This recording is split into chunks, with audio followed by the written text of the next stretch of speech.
Hello everyone, welcome back to our video. So today, tapos na tayo sa integration procedure part 1 and part 2, which is about sa product of sines and cosines with different parameters. At tapos na rin tayo sa powers of sines and cosines wherein ang sine, cos, or isa sa kanila is walang exponent na naka-raise to 1.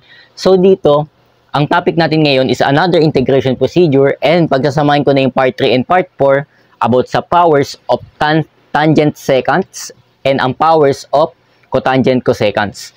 So, dalawang powers yun Dalawang topic na agad pagsasabay ko kasi ba't ko sila pinagsabay? Same lang kasi sila ng mga cases pagdating dito sa tan sec sa cotangent cosecant. So, una, before tayo mag-proceed sa cases, may gusto akong ipa-identify sa inyo, 4 na questions. Ipapa-identify ko to kung gagamitan ba natin siya ng general rule of integration or itong topic ngayon na powers of tangent secant and powers of cotangent cosecant. So sa una, natatandaan nyo ba yung video ko about sa general rule of integration o mas kilala sa tawag na U substitution? Kapag dating kay tangent secant, kapag ang secant is naka-raise to 2, kapag ang secant is naka-raise to 2, automatic, pwede mo siyang gamitan na tinatawag nating U substitution kasi i-let mo lang tong tan Diba? I-let mo lang yung tan and then magkaka-result tayo. Pag hinanapan natin ito ng derivative, magkakaroon tayo ng secant squared. So, pwede natin siya magamitan ng general rule. And same as well as dito sa ating second equation. Kapag ang cosecant or yung secant is naka-raise to 2, tandaan nyo, naka-raise to 2 lang even number na naka-raise to 2, yung cosecant or secant, pwede mo siyang gamitan ng U substitution by letting U yung cotangent. Kasi pag nilet mo yung cotangent, magkakaroon tayo ng result ng cosecant squared. Ngayon, paano kapag ito, sa pangatlo nating equation or sa pangatlo nating problem, meron tayong tangent squared 3x, secant raised to 4 3x dx. Paano yan? Ngayon, dito na papasok yung topic natin na integration procedure na powers of tangent secants and powers of cotangent cosecants. Kasi makikita natin na ang secant is hindi naka-raise to 2. Naka-raise to 4 siya. Diba? Dalawang even number yan. Kasi kahit mag-let nyo ka dito sa tan, pag nag-let nyo tayo dito sa tan, wala tayong magkakaroon na result na secant 4. Gets ba? I-try nyo kung gusto nyo, gamitin nyo siya ng general rule of integration, pero hindi mo agad siya magagamitan ng general rule of integration kung hindi mo pa alam about sa 3 cases about dito sa tangent secant. And same as well as dito sa ating fourth problem, ang cosecant is naka-raise to 6. Hindi siya 2. So, hindi siya pwedeng gamitan ng general rule of integration kaagad-agad kasi dapat magkaroon tayo ng result na secant squared x or cosecant squared. So, guys, dito sa ating case number 1, makita natin na ang m naman or yung... before pala tayo mag-proceed sa cases, tandaan nyo, ang exponent ni tan dito is nagre-represent ng m, exponent ni secant is n, as well as yung cotangent is nagre-represent ng m, and yung cosecant is nagre-represent ng n. Kasi, again, gaya na sabi ko, simula pa lang, ang cases ni tan sec at ang cases ni powers of cotangent cosecant is same lang. Ang pinagkaiba lang nila is syempre yung identities niya. So, huwag kayong malilito doon. Pinagsabay ko na siya, guys. So, sa case number 1, if yung m or yung exponent ni tan, exponent ni cotangent is any number, while yung n natin is positive even integers, aning n natin, ito yung exponent ni secant or exponent ni cosecant is even integers na greater than 2, then gagamit tayo ng identity ni secant squared x na equivalent sa 1 plus tangent squared x at ang cosecant squared x is equivalent yun sa 1 plus cotangent squared x. So, naalala nyo pa yung trigo identities? Ito yung sa Pythagorean identity, di ba? So, after that, example tayo before tayo mag-proceed sa case number 2. So, kunyari, meron tayo ditong integration ni tan, and m is any number. So, gawin ko tong 3x. Then, meron tayo ditong secant raised to 4x dx. Diba? Nami-meet niya yung case number 1, wherein yung exponent ni m or yung tangent is any number, which is 3. Exponent ni secant is positive even integers greater than 2. Ano yung mga even integers greater than 2? 4, diba? 6, 8, and so on. So, example again. So, meron tayo ditong cotangent 2x. May sa 2x sorry guys. cotangent 2x, as meron tayo ditong cosecant raised to 6 2x dx. So, nag-fall under pa rin siya sa case number 1. Or simply, meron tayo ditong integration ni secant raised to 4x dx. Case number 1 pa rin yan kasi, gaya sabi ko, m is any number. So, kunyari, yung exponent ni m, ni tangent, is 0. Diba? Ibig sabihin, wala siya. So, ito yung matitira. So, namimit niya pa rin yung case number 1. So, guys, dito naman tayo sa case number 2. So, hindi muna ako nag-illustrative examples, guys, ha. Dito muna, isa-isahin ko muna sa inyo lahat yung cases and then saka tayo mag-proceed sa illustrative examples. So, dito sa case number 2, makikita natin na ang m is positive odd integer or positive odd integer yan. Ibig sabihin, meron tayong 1, 3, and so on na odd integer. And yung n naman is any number or ito yung exponent ni secant sa ni cosecant. Gagamitan mo yan ng identity ni tan sa cotangent. So guys, dito medyo nakakalito lang siya ng konti kasi example, di ba may meet niya to eh. Meron tayo ditong tan squared odd integer nga pala, di ba? Tan cube x n is any number, di ba? Cosecant squared x dx. O di ba anong mapapansin natin, guys? Nami-meet niya yung case number 2. Ang m or yung exponent ni tangent is cube, which is odd integer, while yung n is any number, di ba? To any number, then pwede mo siya gamitan ng case 2. But ano sabi ko sa inyo? Ano sabi ko sa inyo about sa general rule of integration? Diba? Kapag ang cosecant squared x, gamitan mo na agad yan ang general rule of integration. So, ito yung sinasabi ko, guys, na baka mamaya sa choices ng exam ninyo is iba-iba, tapos nakita nyo na yung tamang sagot. So, ito yung sinasabi ko, guys, kapag dating sa exam ninyo, medyo careful lang kayo sa pagsagot. Baka mamaya kapag no erasures yan or any erasures is wrong. So, di porket nasagutan mo na yung problem and then nakita mo yung tamang sagot sa choices, ibig sabihin, ayun lang yung tamang sagot. Nagets ba yun? Medyo nakakalito lang siya ng konti. Kasi, kapag ginamitan mo to ng case number 2, iba ang lalabas sa sagot dito, pero pag ginamitan mo na general rule of integration, iba pa rin ang lalabas sa sagot dito. But, ang dalawang sagot na yon, kapag ginanapan mo siya ng differential, babalik at babalik siya dito sa ating integration. Nagets ba yon?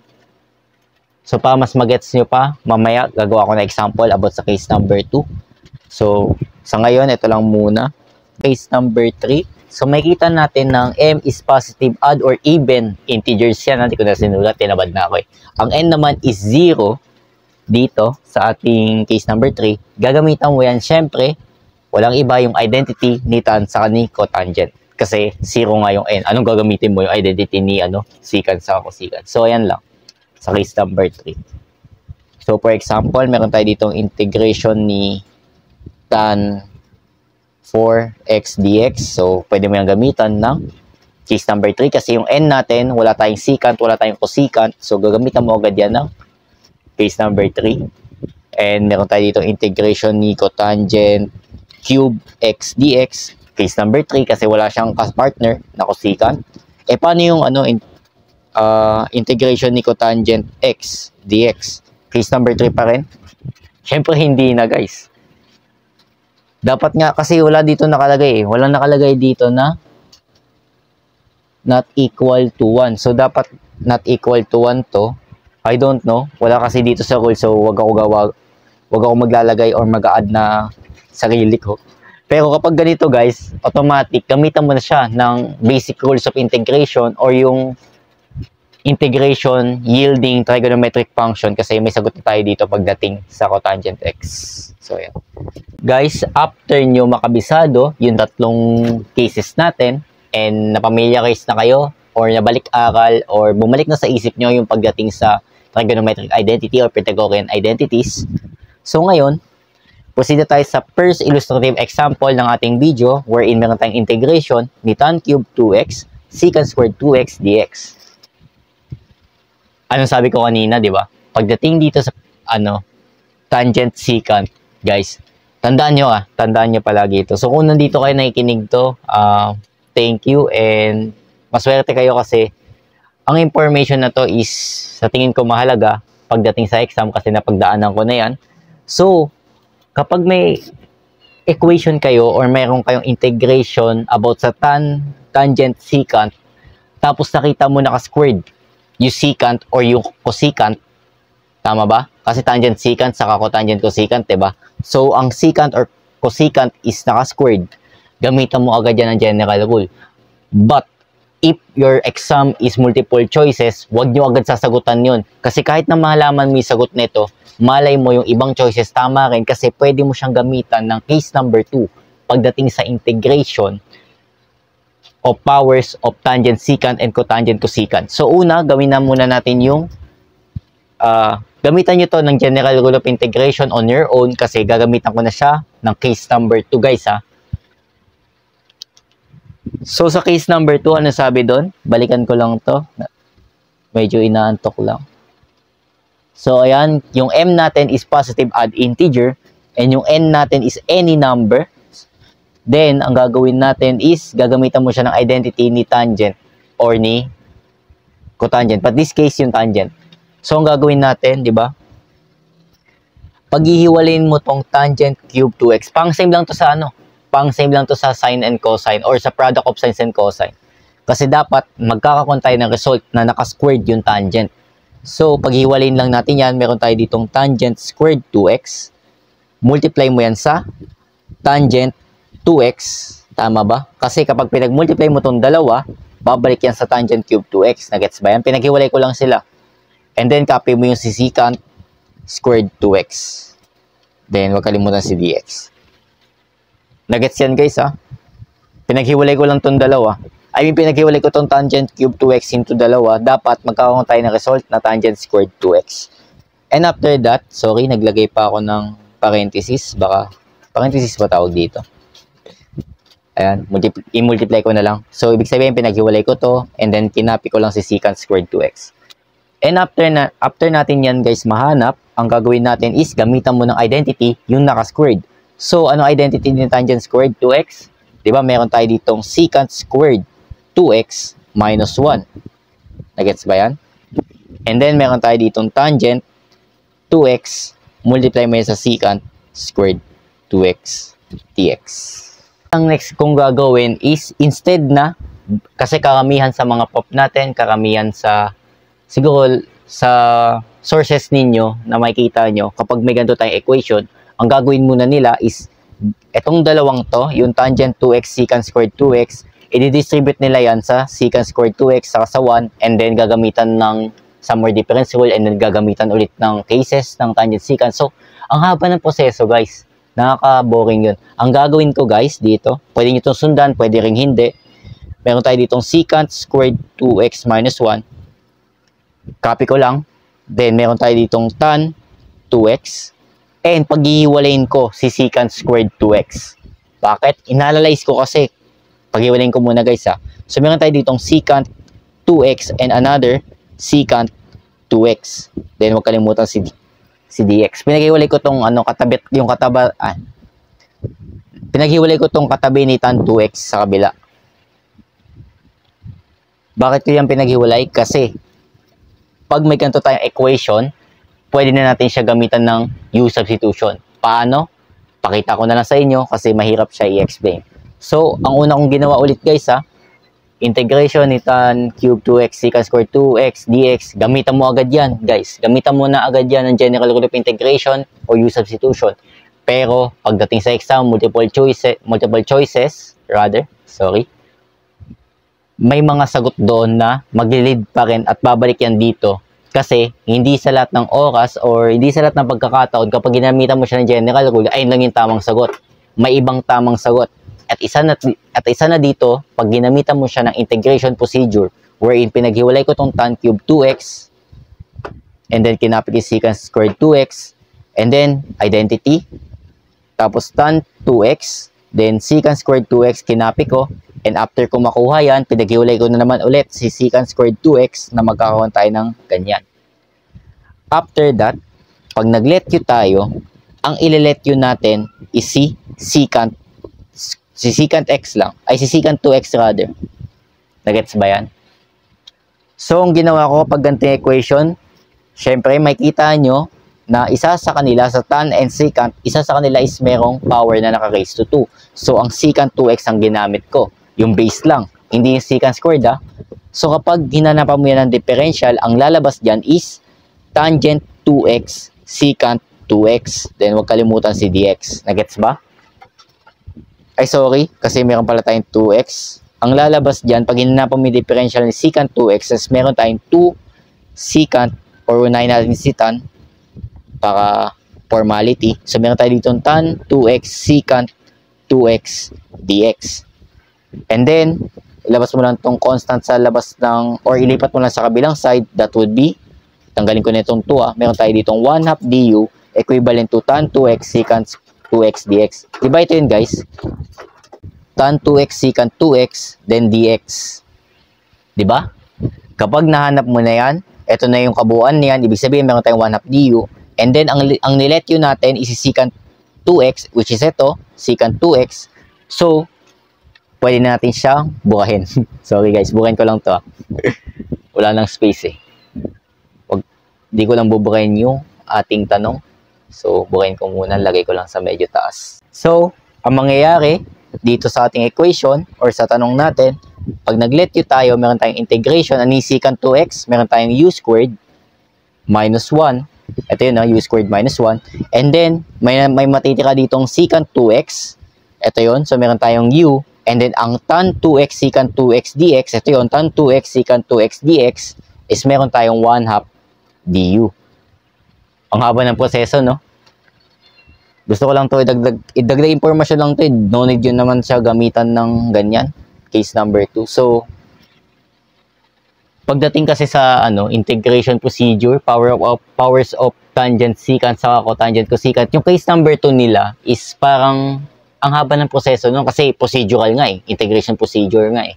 So, gusto ko lang ipakita guys na hindi lahat kapag ginamitan mo siya ng u substitution ay naging tamang sagot, kasi meron at meron pang ibang tamang sagot na kapag ginanapan mo yung differential ng sagot na yon, babalik at babalik siya dito sa ating differential of function. So, makikita natin, pwede natin siya gamitan ng constant multiple rule kasi may 1/2. Labas mo lang yan sa labas ng integration.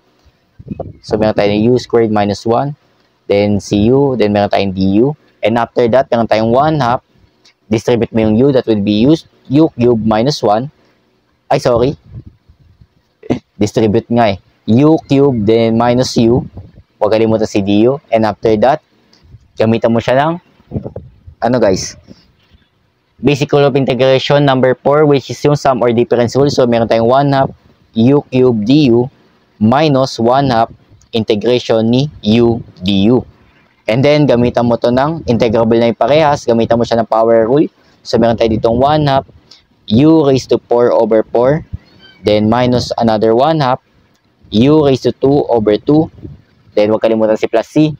Then, balik natin siya sa dati, or simplify pala, rather. So, meron tayo ditong 1 over 8. Ito, pinag-multiply ko na yung constants. Then, meron tayong u raised to 4 minus 1/2. Ay, sorry, 2 times 2 is 4. So, meron tayo ditong 1/4 u squared plus c. And ano yung u natin, di ba? Meron tayong 1/8. Ang u natin is secant 2x na naka-raise to 4 minus 1/4. Ang u natin is secant 2x tapos naka-raise to 2 plus c. So, ito yung another answer pag hindi mo siya ginamitan ng general rule of integration. Para malaman natin kung tama yung ginawa natin, syempre, gamitan ko siya ng checking kasi kahit ako, kanina ko lang siya inaral. Pero nagets ko naman siya agad kasi napag-aralan ko na ito eh, nung first year calculus 2. So, ito, yung sagot natin kanina, pag ginanapan mo ng checking, same, differential lang yan. Simple differential, kasi meron tayo dito differential ni secant 4 2x, and then meron tayong minus 1/4, then meron tayong differential ni secant squared 2x, then huwag kalimutan si plus c, pero dito na ilalagay.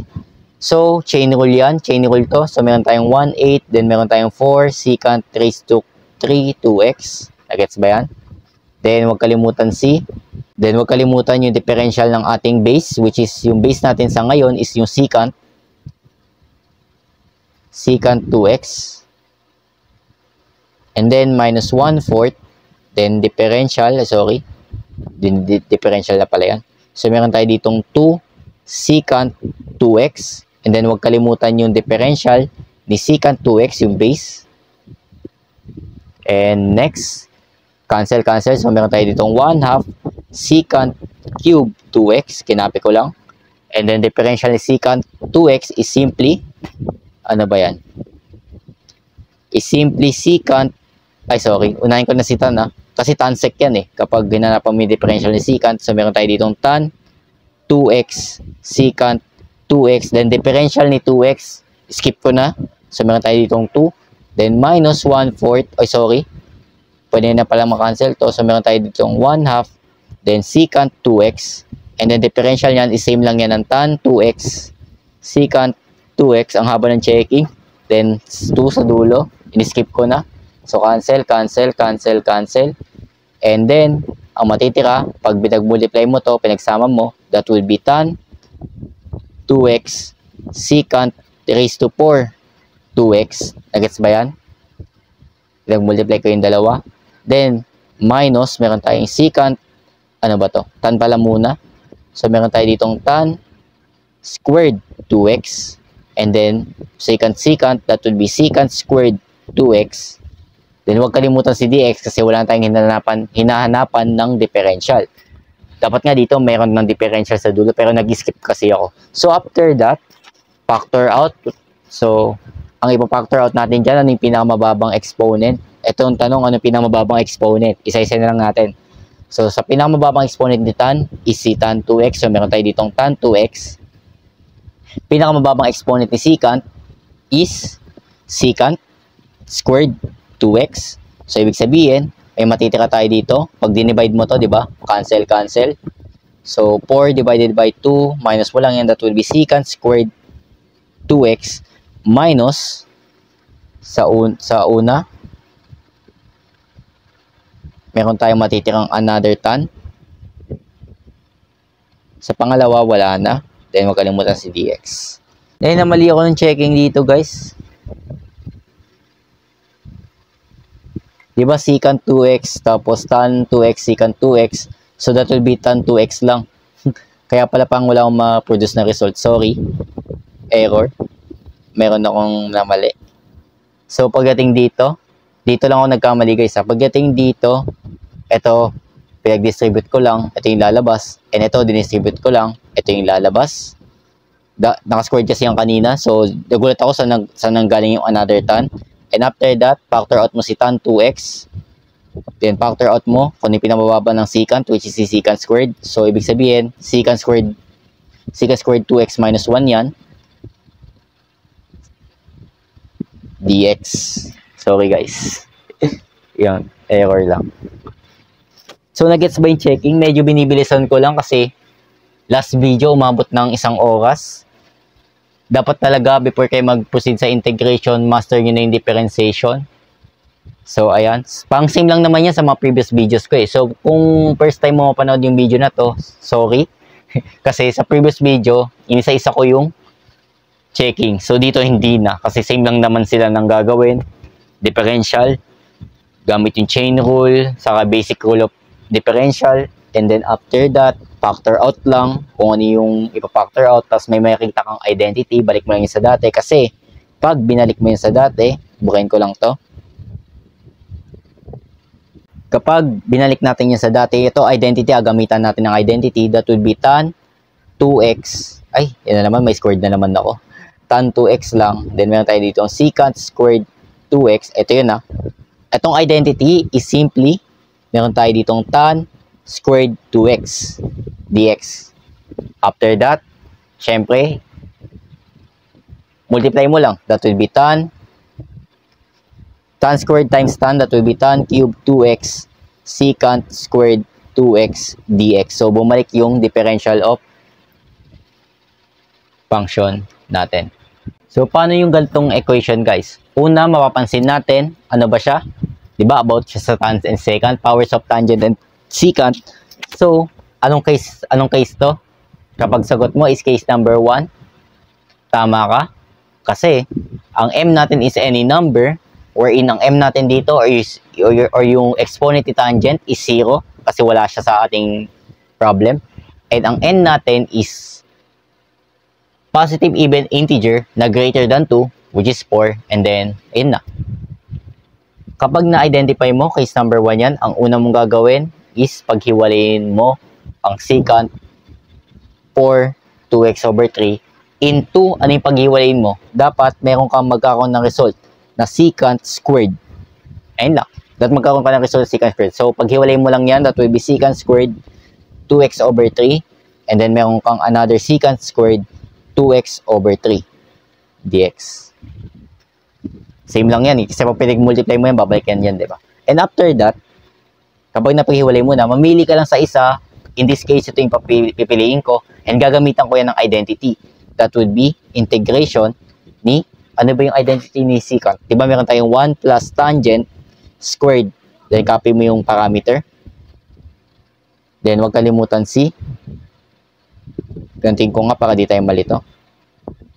And then meron tayong secant squared 2x over 3 then dx.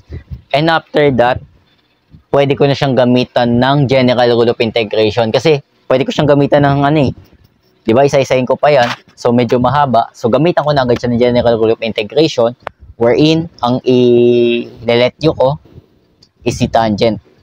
So meron dito tayong tangent 2x over 3. Bakit guys? Kasi, di ba? Pagdating sa general rule, kapag ang secant is raised to 2 and then nakita mo may tangent tayo dyan, gamitan mo na agad ng general rule. As in, wag mo na siyang gamitan ng cases. Katulad kanina, di ba? Yung case number 2. Wag mo na siyang gamitan ng case number 2. Gamitan mo na agad siya ng general rule kasi tama naman yung sagot doon. So, pag nag-let you tayo, ito. I-let you natin si tan kasi naka-secant squared. Kasi ang lalabas na du dyan, o differential, that would be ano yung differential ng tan 2x over 3. Diba meron tayo ditong 2/3. Tama ba? Inuna ko yung parameter, differential ni parameter. Tapos meron tayo ditong secant squared 2x over 3 dx. After that, lipat mo lang itong constant sa kabila. That would be, babalik tayo lang natin yung 2/3. That would be 3 halves du equivalent to secant squared 2x over 3 plus dx. Diba ito yun? Sabi sa inyo eh, pag nilet yun natin, mahahanap agad natin siya. And then ito yun, di ba? Oops, sorry. And then after that, bukayin ko lang ito nasa unahan. So, meron tayo, pag nilet yun natin, meron tayong integration ni 1 plus, ano yung tangent natin? That will be u squared. Ito yun, di ba? And then, ang secant squared 2x over 3 dx, ito yun, that will be 3 over 2 du. So, ito na. Ang nilet yun natin, huwag kalimutan ko. Nakalimutan ko kanina ilagay eh. Yung sa first illustrative example. Pero dito, meron tayong u na tan 2x over 3.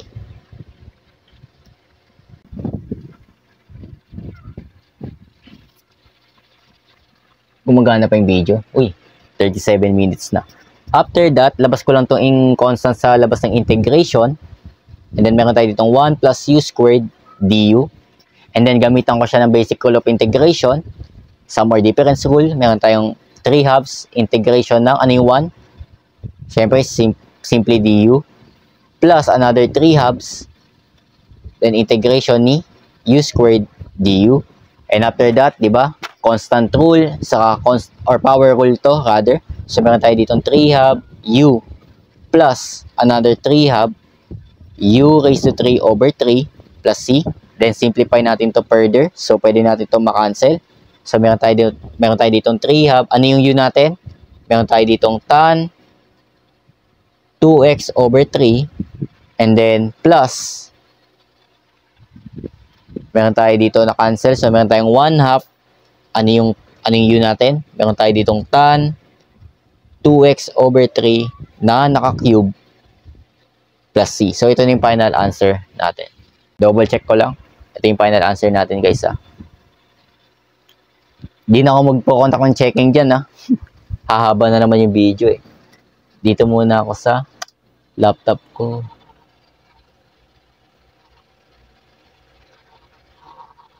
So, tama yung sagot ko. Based sa aking sagot sa problem set ko kasi siya nakuha. So, ayan. Final example for our integration procedure of powers of tangent secant and cotangent cosecant. So, for the last example natin is meron tayong cotangent cube 4x dx. Makikita natin na bawal natin siya gamitan ng general rule of integration kasi wala naman siya kasamang cosecant. And makikita natin na pwede natin siya gamitan ng integration procedure na tinatawag na powers of cotangent cosecant. So, sa mga previous example, illustrative example natin, yung dalawa, is about sa tangent secant. Pagdating dito guys sa cotangent cosecant, just be aware sa signs. Signs. Wala akong sinasabing ganyang sign ha. Ang sinasabi kong sign is katulad ng positive or negative kasi tandaan nyo na ang derivative ni cotangent, before tayo mag-proceed, ang derivative ni cotangent x is simply negative cosecant squared x, and ang derivative ni cosecant x is same as, ano may derivative ni cosecant? Diba negative, ano yan? Negative cotangent x cosecant x. Yan, be aware lang sa side. Kasi sa tangent secant, halos wala ka namang alalahanin kasi puro positive lang naman yung mga yun. Pero pagdating dito sa cotangent cosecant, yun lang. Warning lang. Now, proceeding tayo dito sa ating example, makikita natin na isa siyang case number 3. Bakit? M or yung cotangent or exponent ni cotangent is any number or any positive number, either even or integer yan, while yung n natin is 0. So, 0 yung n natin kasi wala tayong nakikitang cosecant.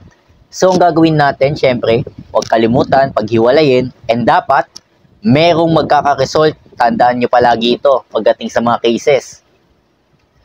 Laging magkakaresult lagi yan na merong squared. So, meron tayong cotangent squared, copy mo yung parameter, and ano yung matitira para mapaghiwalay natin, di ba? Simply, cotangent 4x dx. Bakit cotangent 4x dx? Kasi pinaghiwalay ko lang itong dalawa.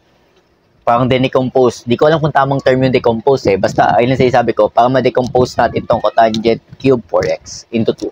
And after natin yan gamitin, or paghiwalayin, syempre, gagamitan natin siya ng identity. Yung naka-squared, kaya nga hinanap natin yung naka-squared eh. Ang identity niyan is simply cosecant squared 4x minus 1. Then, copy mo si cotangent 4x dx.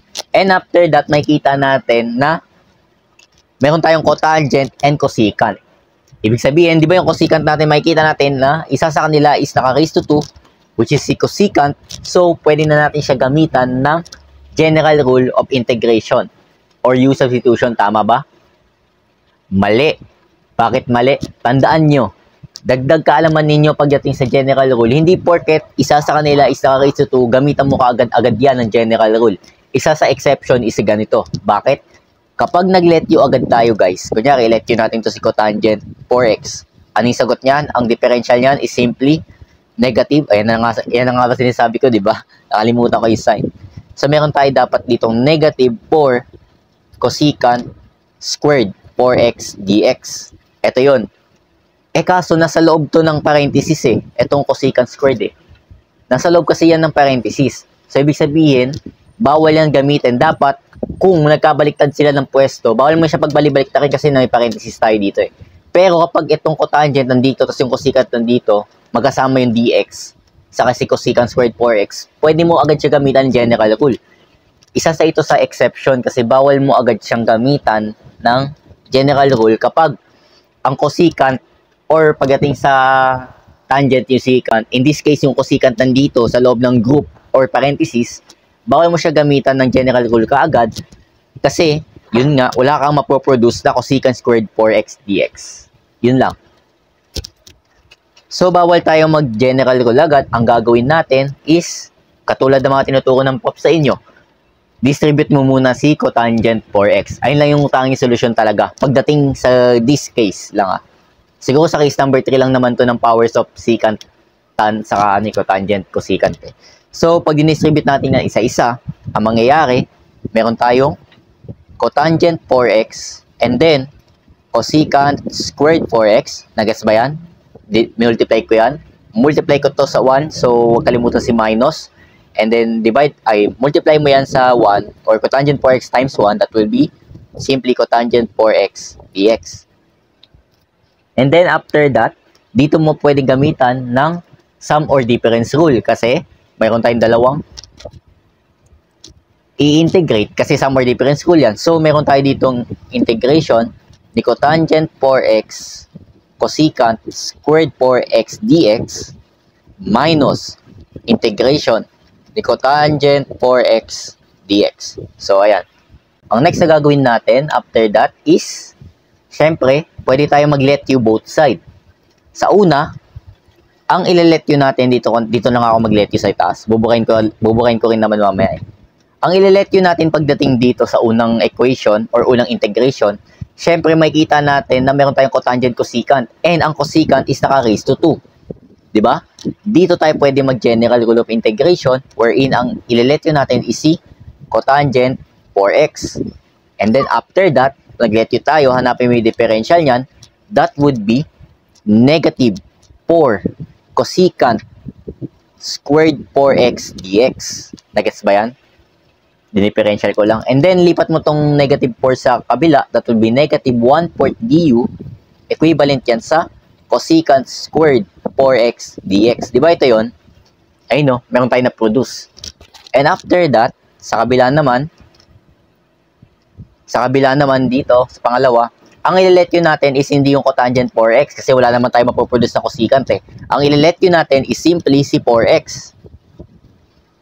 Kasi ang differential niyan is simply 4 dx.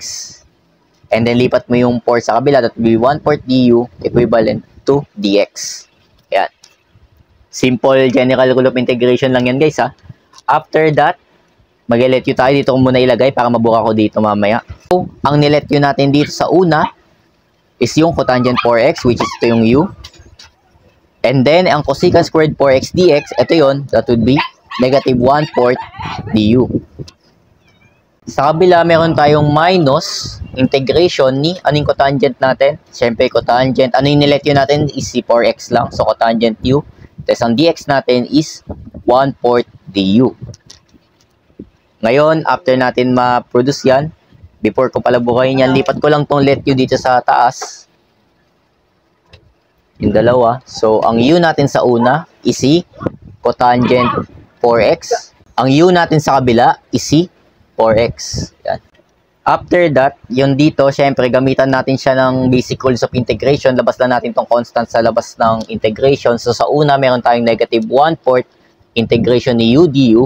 Nilabas ko lang to Then, minus 1/4 integration ni cotangent u du. So, ayan. Nilabas ko lang yung constant sa labas ng integration.